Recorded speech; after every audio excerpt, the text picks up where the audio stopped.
नमस्कार मेरे प्यारे विद्यार्थियों, आप सभी का एक बार पुनः स्वागत करते हैं आपके अपने YouTube प्लेटफॉर्म संध्या कंप्यूटर क्लासेज पर। आरईसीटी मुख्य परीक्षा 18 अगस्त यानी आप सभी को विदित है कि आज का दिन आपके लिए शेष है, यानी कल तो आपके हाथों में सीधा पेपर होगा। तो आप सभी से रिक्वेस्ट है कि आज आपको जो भी बेहतरीन से बेहतरीन जो तैयारी करनी है वो आप आज से कर लीजिए, क्योंकि कल आपके समक्ष पेपर हैं और मैं इसी पेपर के रिगार्डिंग महत्वपूर्ण क्वेश्चंस आपके समक्ष पेश कर रहा हूँ। अगर आपने अभी तक कुछ भी नहीं पढ़ा है और अगर ये वीडियो देख लेंगे तो आपको एग्जाम में हूबहू क्वेश्चंस देखने को मिलेंगे। यानी दावा करते हैं कि इस मॉडल पेपर से काफ़ी अच्छे से अच्छे क्वेश्चंस आपके एग्जाम के अंदर कल दिखने वाले हैं। तो बिना टाइम वेस्ट किए आगे बढ़ते हैं। आप सभी से रिक्वेस्ट करेंगे कि अगर आप इस प्लेटफॉर्म पर पहली बार विजिट कर रहे हैं तो प्लीज़ चैनल को अवश्य सब्सक्राइब करें और कल आने वाली आंसर की आपको इस चैनल के माध्यम से सबसे पहले देखने को मिलेगी। तो आप इस चैनल को सब्सक्राइब कीजिएगा ताकि आपको कुछ भी आपको नोटिफिकेशन होगी तो वो सबसे पहले आप तक पहुंच जाएगी। आपकी स्क्रीन के समक्ष पहला क्वेश्चन, एक्सेल 2010 में एक बड़े वर्कशीट को स्क्रॉल करते समय दृश्य में रखने की पंक्ति और कॉलम को फ्रीज करने के लिए कौन सा फीचर्स उपयोग होता है। भाई आपको याद रखना है कि वह कौन सा फीचर्स है जो एक्सेल के अंदर रो और कॉलम को एक जगह पे स्थायी रखती है, ताकि वो जब भी स्क्रॉल करे तो वो दृश्य पटल आपके सामने एवरी टाइम दिखना चाहिए। तो इसके लिए हमें एक ऑप्शन होता है जिसका नाम भाई क्या है, फ्रीज पेंस है ना। ये फ्रीज पेंस कमांड है ना, ये किस में आया हुआ तो आप बोल देना व्यू टैब के अंदर आया हुआ। किस में आया हुआ भाई, व्यू टैब के अंदर ये उपस्थित होता है और ये आपके बार एग्जाम में श्योर आपके क्वेश्चंस देखने को मिल सकता है। आगे वाले क्वेश्चंस की बात कर लेते हैं। क्वेश्चंस नंबर 2 आप सभी की स्क्रीन के सामने है। एक्सेल 2010 में एक नंबर सीरीज को जोड़ने के लिए कौन सा फंक्शंस प्रयुक्त होता है। भाई आप सभी को याद रखना है कि अगर एक्सेल के अंदर कुछ सीरीज है, उस सीरीज के अंदर कुछ नंबर दिए हुए हैं, कुछ सीरीज के अंदर नंबर दिए हुए हैं, इन नंबरों को अगर आप जोड़ना चाहते हैं तो आप बराबर सम का उपयोग करते हो। भाई किसका उपयोग करते हैं, सम का उपयोग करते हैं। तो इस तरह से यहां से करेक्ट आंसर हो जाएगा ऑप्शन नंबर ए। आगे वाले क्वेश्चंस को देख लेते हैं। पावर पॉइंट 2010 में किस रिबन टैब में टेक्स्ट, छवियों और वीडियो को स्लाइड में डालने के लिए कमांड्स होते हैं। भाई आपके सामने जो एक्सेल की जो स्लाइड होती है, उस स्लाइड के अंदर अगर आपको कुछ वीडियो डालना है, कुछ आपको कंटेंट डालना है, तो फिर आप ये काम किस में जाके करेंगे, तो आप सभी को ध्यान रखना है इंसर्ट के अंदर जाके ये कार्य किया जा सकता है। इस क्वेश्चन का राइट आंसर हो जाएगा ऑप्शन नंबर बी। चलिए आगे वाले क्वेश्चंस को देख लेते हैं। पावर पॉइंट 2010 में स्लाइड शॉर्टर व्यू है ना, स्लाइड शॉर्टर व्यू की बात हो रही है। अच्छा प्रश्न है, slide shorter view. Power point 2010 में स्लाइड शॉर्टर व्यू का उद्देश्य क्या होता है। भाई स्लाइड शॉर्टर व्यू क्या कार्य करने के लिए काम में लिया जाता है, तो आप सभी को याद रखना है कि इसमें आपको है ना जो तस्वीरें है ना, वो जो स्लाइड की वो छोटी छोटी तस्वीरों के रूप में ऐसे दिखाई देती हैं। तो इसका मतलब आप आसानी से उन स्लाइड को पुनर्व्यवस्थित कर सकते हैं। तो यहाँ पे इस क्वेश्चन का करेक्ट आंसर हो जाएगा प्रेजेंटेशन में स्लाइड को फिर से व्यवस्थित करने के लिए और संगठित करने के लिए इस कमांड का उपयोग किया जा सकता है। आगे बढ़ते नेक्स्ट क्वेश्चन है। पावर पॉइंट 2010 में टेक्स्ट और ऑब्जेक्ट में कस्टम एनिमेशन जोड़ने के लिए कौन सी सुविधा है। भाई अगर आप उसमें कस्टम एनिमेशन जोड़ना चाहते हैं तो एनिमेशन जोड़ने के लिए आप एनिमेशन पेन का उपयोग करेंगे। भाई किसका उपयोग करेंगे, एनिमेशन पेन का उपयोग किया जाता है। यहाँ से करेक्ट आंसर हो जाएगा ऑप्शन नंबर सी वाला विकल्प यहाँ से राइट होगा। आगे बढ़ते हैं। कौन सा साइबर खतरा है, भाई इनमें से कौन सा साइबर खतरा है जो हमें नुकसान पहुंचाने का कार्य करते हैं। तो मेलवेयर हो जाएगा, सेशन हाईजैकिंग हो जाएगा और मेलवेयर टाइजिंग हो जाएगा। तो यहाँ से ये सभी जो आपके समक्ष दे रखे ऑप्शंस में, ये सभी मेलवेयर, ट्रोजन हॉर्स है, स्पाईवेयर है, सेशन हाईजैकिंग है, मेलवेयर टाइजिंग है, फिशिंग है, ये इत्यादि आप बोलेंगे साइबर खतरे के प्रकार है। तो यहाँ से उपरोक्त सभी इस क्वेश्चन का करेक्ट आंसर हो जाएगा। आगे बढ़ते हैं। पावर पॉइंट 2010 में स्लाइड मास्टर का उद्देश्य क्या है। भाई आप सभी को याद रखना है कि पावर पॉइंट 2010 की बात हो रही है और वहां पे भी किसकी, स्लाइड मास्टर की। स्लाइड मास्टर एक ऐसा कमांड होता है और अगर आप एक स्लाइड मास्टर के अंदर किसी को चेंजेस करना चाहेंगे तो वो सभी स्लाइडों के अंदर वो लागू हो जाता है। यानी सभी स्लाइडों में एक समरूप डिजाइन और लेआउट लागू करने के लिए। तो भाई इस क्वेश्चन का करेक्ट आंसर यहाँ से मिल गया है कि आप चाहते हैं कि भाई अगर आप मास्टर स्लाइड के अंदर कुछ चेंज करेंगे तो वो सभी स्लाइडों के अंदर आपको चेंजेस देखने को मिलेगा। इसका मतलब करेक्ट आंसर हो जाएगा ऑप्शन नंबर ए। आगे बढ़ते हैं। एमएस वर्ड 2010 में कौन सा दृश्य आपको आपके दस्तावेजों को प्रिंट करने पर कैसा दिखेगा ये जानने की सुविधा देता है। भाई जब भी आप कंट्रोल पी करते हैं तो पी करने के बाद आपको पेज का पूरा एक प्रारूप प्रिंट से पूर्व दिखाया जाता है। ये वाला प्रिंट प्रीव्यू या प्रिंट लेआउट व्यू के नाम से जाना जाता है। क्या बोलेंगे? प्रिंट प्रीव्यू या प्रिंट लेआउट व्यू के नाम से जान सकते हैं। इस क्वेश्चन का राइट आंसर हो जाएगा ऑप्शन नंबर ए वाला विकल्प। नेक्स्ट आगे वाला क्वेश्चन है, निम्नलिखित में से भारत में इलेक्ट्रॉनिक लेन देन और डिजिटल हस्ताक्षर को प्रबंधन और नियंत्रण करने का खास उद्देश्य रखने वाले कौन से कानून कौन सा है। ठीक है, तो ये भाई आपको ध्यान रखना है कि ये कुल मिला के बात हो रही है भाई किसकी, ये बात हो रही है भाई किसकी बात हो रही है कि निम्न में से भारत के इलेक्ट्रॉनिक लेन देन और डिजिटल हस्ताक्षरों को प्रबंधन और नियंत्रण करने के लिए खास उद्देश्य रखने वाले जो कोई भी कानून है वो किसके अंदर रखे गए। तो आप बोल देना आईटी एक्ट 2000 है ना, यहाँ पे बोलेंगे आईटी है ना, आईटी एक्ट 2000, आईटी एक्ट 2000 यहाँ से करेक्ट आंसर हो जाएगा।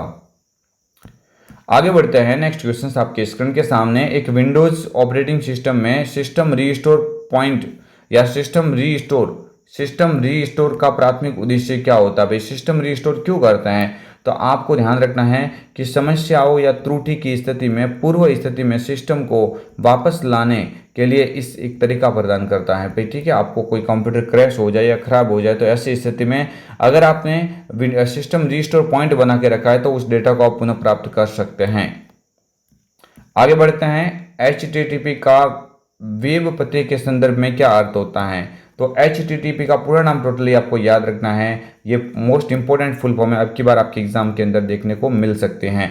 तो यहाँ से करेक्ट आंसर क्या हो जाएगा? Hyper text. ठीक है, hyper text transfer protocol option number A इस क्वेश्चन का राइट आंसर हो जाएगा। आगे बढ़ते हैं। नेक्स्ट क्वेश्चन है, वेब ब्राउज करने के लिए किस प्रकार के सॉफ्टवेयर का उपयोग कर सकते हैं। तो वेब को अगर आप ब्राउज करना चाहते हैं तो कौन सा सॉफ्टवेयर उपयोग करेंगे। तो आप बोल देना भाई उसके लिए तो आपको वेब ब्राउजर नामक सॉफ्टवेयर का उपयोग करना पड़ेगा। जैसे क्रोम होता है, मोजिला फायरफॉक्स, ओपेरा मिनी इत्यादि ये वेब ब्राउजर के ही उदाहरण हैं। आगे बढ़ते हैं। नेक्स्ट क्वेश्चन आप सभी की स्क्रीन के सामने हैं। आप सभी से मैं रिक्वेस्ट करता हूँ पुनः कि आप इस वीडियो को एंड तक देखना और इसके अंदर जो भी इंपॉर्टेंट क्वेश्चंस मैंने डाले हैं वो श्योर आपके कल एग्जाम के अंदर देखने वाले हैं। आप सभी से रिक्वेस्ट है कि अगर प्लेटफॉर्म के ऊपर पहली बार विजिट करें तो चैनल को अवश्य सब्सक्राइब कीजिएगा। MS एक्सेल 2010 में किस शॉर्टकट कुंजी का उपयोग एक्सेल में वर्कबुक छेजना यानी आपको यहाँ पे पॉइंट पकड़ना। भाई किसकी बात हो रही है? सेव की बात हो रही है। सेव करने की शॉर्टकट की आप सभी को पहले से पता है, क्या हो जाएगी भाई? कंट्रोल के साथ में एस हो जाएगी। कंट्रोल सी किसकी होती है? तो आप बोल देना भाई कंट्रोल सी तो कॉपी की होती है। कंट्रोल पी होती है भाई किसकी होती है? प्रिंट की होती है। कंट्रोल पी किसकी होती है? प्रिंट की होती है। कंट्रोल वी होती है भाई पेस्ट की। कंट्रोल वी किसकी होती है? पेस्ट की होती है। तो ये सभी मैंने आपको बता दिया है, आपके एग्जाम पॉइंट ऑफ व्यू से इंपॉर्टेंट है। बट यहाँ पे सहेजना यानी सेव करने की बात हो रही है तो कंट्रोल एस या से करेक्ट आंसर माना जाएगा। आगे बढ़ते हैं। भारत में पैन कार्ड का मुख्य उद्देश्य क्या है। भाई भारत में पैन कार्ड है ना, उसका मुख्य उद्देश्य क्या है। तो आप सभी को याद रखना है कि टैक्स के उद्देश्य के लिए आय और वित्तीय लेन देन या परिवर्तन करना। ठीक है, तो भाई टैक्स होता है ना, टैक्स होता है, टैक्स के लिए बनाया गया हो। इनकम टैक्स डिपार्टमेंट इसको जारी करता है। तो यहाँ से करेक्ट आंसर हो जाएगा ऑप्शन नंबर डी। आगे वाला क्वेश्चन है, एक्सेल 2010 में किसी सेल में कॉपी किए गए टेक्स्ट या कट किए हुए सेल को पेस्ट करने के लिए शॉर्टकट कुंजी। भाई पेस्ट की इतना क्वेश्चन घुमाया लेकिन यहाँ से तो एक ही पॉइंट पकड़ा। अभी तो मैंने आपको आगे के बोला कि पेस्ट की शॉर्टकट की पूछे तो आप बोल देना कंट्रोल के साथ में वी होती हैं। आगे बढ़ेंगे। नेक्स्ट क्वेश्चन है, MS एक्सेल 2010 में सेल पते का सही उदाहरण क्या है। भाई इनमें से कौन सा एक है जो सेल एड्रेस का करेक्ट एग्जाम्पल है। किसका भाई? सेल एड्रेस का, है ना। सेल एड्रेस का करेक्ट एग्जाम्पल पूछा है। सेल एड्रेस इनमें से कौन सा है? तो हमेशा आपको ध्यान रखना, पहले तो उसमें कॉलम का नाम आता है, ए बी यहाँ पे कॉलम है और 145, यानी ए बी 145 ये एकदम प्रॉपर यहाँ पे क्या हो जाएगा, इसका राइट आंसर हो जाएगा, क्योंकि हमेशा कॉलम का नाम पहले दिखता बाद में रो का नाम दिखता है। यहाँ से करेक्ट आंसर हो जाएगा ए बी 145। आगे बढ़ेंगे। Google drive, Microsoft one drive, drop box किसके उदाहरण हैं? ये प्रश्न आप लिख दीजिएगा, आपके एग्जाम के अंदर श्योर अब की बार दिखने वाला है। तो आप सभी को याद रखना, गूगल ड्राइव होता है, माइक्रोसॉफ्ट वन ड्राइव होता है, ड्रॉप बॉक्स होता है, ये इत्यादि किसके प्रकार है? तो आप अवश्य याद रखना ये सारे किसके उदाहरण है भाई? क्लाउड स्टोरेज के। किसके उदाहरण है? क्लाउड स्टोरेज, इसमें कोई डेटा ऑनलाइन माध्यम से स्टोर किया जा सकता है। नेक्स्ट आगे वाले क्वेश्चंस को देख लेते हैं। भारत में रुपे कार्ड की शुरुआत किस संगठन ने की थी? तो आप सभी को पहले से पता है भाई, एनपीसीआई ने जारी की थी। किसने? एनपीसीआई के द्वारा, national payment corporation of India. Option number B यहाँ से करेक्ट आंसर हो जाता है। आगे बढ़ते हैं। नेक्स्ट क्वेश्चन है, कौन सी सोशल नेटवर्किंग साइट को उसके पोस्ट और अक्षर सीमा और एच टैग का उपयोग करने के लिए जाना जाता है? तब एच टैग है ना, एच टैग के साथ तो ये जो काम होता है वो ट्विटर के द्वारा होता है। किसके द्वारा भाई? ट्विटर के द्वारा। तो यहाँ से करेक्ट आंसर हो जाएगा ऑप्शन नंबर बी। आगे बढ़ेंगे नेक्स्ट क्वेश्चन से, राज ई साइन का प्राथमिक उद्देश्य क्या है? भाई राज ई साइन किसके लिए उपयोग में आता है? तो आप सभी को याद रखना कि ये क्या है भाई? एक इलेक्ट्रॉनिक हस्ताक्षर प्रमाणीकरण है ना भाई, इलेक्ट्रॉनिक हस्ताक्षर प्रमाणीकरण हो जाएगा। ऑप्शन नंबर सी यहाँ से करेक्ट होगा। आगे बढ़ते नेक्स्ट क्वेश्चन है आपकी स्क्रीन के सामने, राजस्थान संपर्क पोर्टल का उद्देश्य क्या है भाई? राज संपर्क पोर्टल का उद्देश्य क्या है? सिंगल साइन ऑन सिस्टम, नागरिक पंजीकरण सेवाएं या शिकायत सुलझाना? तो भाई यहाँ से तो ये क्वेश्चन पकड़ा गया ना, यहाँ पे पूछा गया राज संपर्क। इस राज संपर्क के जो हेल्पलाइन नंबर होता है वो 181 होता है, शिकायत निवारण प्रणाली का एक उदाहरण है। तो यहाँ से करेक्ट आंसर हो जाएगा ऑप्शन नंबर सी, है ना, शिकायत सुलझाने की सेवाएं। आगे नेक्स्ट क्वेश्चन है, भारत में आधार कार्ड का प्राथमिक उद्देश्य क्या होता है? तो ड्राइविंग लाइसेंस के रूप में सेवा करना, स्वास्थ्य सेवाओं प्रदान करना, पहचान स्थापित करना या सरकारी लाभ और सेवाओं का लाभ उठाना, या उपरोक्त में से कोई नहीं। तो यहाँ पे प्राथमिक उद्देश्य क्या है कि पहचान स्थापित करना, सरकारी लाभ या सेवाओं का लाभ उठाना। तो यहाँ से ये प्रश्न इसका करेक्ट हो जाएगा। नेक्स्ट आगे वह है सही मिलान कीजिए। भाई सही मिलान करना है तो आप सभी को पता है ना, एमएस वर्ड के अंदर क्या होता है? दस्तावेज होता है। एमएस वर्ड के अंदर क्या होता है? दस्तावेज, यानी पहले का तो क्या हो जाएगा? टी। दूसरे का देखते हैं, एक्सेल का क्या हो जाएगा? एक्सेल के अंदर शीट होती है, यानी दूसरे का क्या हो जाएगा भाई? आर हो जाएगा। और तीसरे के अंदर मतलब यहाँ पे एमएस पावर पॉइंट के अंदर क्या होती है? तो आप बोल देना इसमें स्लाइड होती है, तो इसका मतलब तीसरे का क्या हो जाएगा भाई? तीसरे का क्यू हो जाएगा, यानी टी आर क्यू, है ना। टी आर क्यू का पे टी है, आर है, क्यू है, यार इससे करेक्ट आंसर हो जाएगा ऑप्शन नंबर ए। आगे बढ़ेंगे। नेक्स्ट क्वेश्चन आपकी स्क्रीन के सामने है भाई, आपकी स्क्रीन के समक्ष बेहतरीन प्रश्न है, एग्जाम में कई बार ये पूछा जा चुका है। एमएस वर्ड में चयनित टेक्स्ट अथवा ऑब्जेक्ट को काटने के लिए कौन सी शॉर्टकट कुंजी का उपयोग किया जाता है? ऑब्जेक्ट को काटना है ना, तो भाई काटने के लिए तो आपको ध्यान रखना है किसका उपयोग करेंगे? कंट्रोल एक्स, क्योंकि कंट्रोल एक्स किसकी शॉर्टकट की? कट की होती है ना, कट का मतलब काटना होता है। आगे बढ़ते हैं। एमएस वर्ड 2010 में फाइंड व रिप्लेस का उद्देश्य क्या होता है भाई? फाइंड का उद्देश्य होता है खोजना, रिप्लेस का मतलब उसके स्थान पर दूसरा डालना, है ना। डॉक्यूमेंट में विभिन्न शब्दों या वाक्यों को सर्च और रिप्लेस करना, ठीक है। पहले तो उसको सर्च कर लेगा, फाइंड का, रिप्लेस का मतलब बदल देगा। तो यहाँ से करेक्ट आंसर हो जाएगा ऑप्शन नंबर ए। आगे बढ़ते हैं। एक वेबसाइट में सिक्योर सील का मुख्य अर्थ क्या होता है? एक वेबसाइट होती है इसमें जो है ना, सिक्योर सील का उद्देश्य क्या होता है? तो वेबसाइट का प्रमुख ध्यान उत्पाद की बिक्री करना, वेबसाइट को सुरक्षित रखने के लिए एक इंक्रिप्शन उपयोग करता है। हाँ भाई, ये सिक्योर सील का नाम आ गया ना, तो यहाँ से करेक्ट आंसर हो जाएगा। वेबसाइट डेटा को सुरक्षित करने के लिए एक इंक्रिप्शन का उपयोग करता है। किसका उपयोग करता है? इंक्रिप्शन का उपयोग करता है। यहाँ से करेक्ट आंसर हो जाएगा ऑप्शन नंबर डी। आगे बढ़ते हैं। नेक्स्ट क्वेश्चन आपके स्क्रीन के सामने, ई मित्र पोर्टल के माध्यम से कौन सी सेवाओं का लाभ उठाया जा सकता है? तो ई मित्र सेवा पोर्टल के माध्यम से देखो, बिल का भुगतान कर सकते हैं, शिकायत दर्ज कर सकते हैं, प्रमाणीकरण के। तो यहाँ से करेक्ट आंसर भी हो जाएगा, उपरोक्त सभी हो जाएगा। आगे बढ़ते हैं नेक्स्ट क्वेश्चन आपके स्क्रीन के सामने। एमएस वर्ड 2010 में पाठ के रूप में दिखाने के लिए जिन रिबन टैब का उपयोग होता है उसे फॉन्ट कलर और हाईलाइट कलर है। भाई आप सभी को याद रखना है कि फॉन्ट कलर और हाईलाइट कलर ना, फॉन्ट का कलर कह सकते हैं, हाईलाइट कलर है, ये तो भाई सारे किस में होते हैं आपके सामने इजी प्रश्न है, ये तो होम टैब के अंदर ही होते हैं। किस में होते हैं भाई? होम टैब के अंदर होते हैं। ऑप्शन ए यहाँ से करेक्ट होगा। एमएस वर्ड 2010 में चयनित टेक्स्ट ऑब्जेक्ट की प्रतिलिपि बनाने की शॉर्टकट की क्या है? भाई आपको ध्यान रखना, ऑब्जेक्ट की प्रतिलिपि बनानी है तो प्रतिलिपि बनाने की शॉर्टकट की क्या होती है? तो अभी आपको यार प्रतिलिपि यानी कॉपी करना, प्रतिलिपि यानी क्या करना भाई? कॉपी करना। तो कॉपी करने के लिए आप कंट्रोल के साथ में है ना सी बटन का उपयोग कर सकते हैं। इसने प्रतिलिपि पूछा, इसका मतलब कॉपी का पूछा गया है। एमएस वर्ड 2010 में save as dialog box open करने के लिए कौन सी शॉर्टकट कुंजी? भाई सेव एज की शॉर्टकट की पूछी गई है। किसकी है भाई? सेव एज की शॉर्टकट की। तो सेव एज की शॉर्टकट की भाई होती है ऐप के साथ में क्या होती है? 12 होती हैं। ये जो लिखा हुआ है ना कंट्रोल एस, ये तो भाई खाली सेव की होती है ना। कंट्रोल ओ किसकी होती है? ओपन की होती हैं। कंट्रोल ए होता है भाई सिलेक्ट ऑल, है ना। क्या होता है? Select all. आगे बढ़ते हैं नेक्स्ट क्वेश्चन से।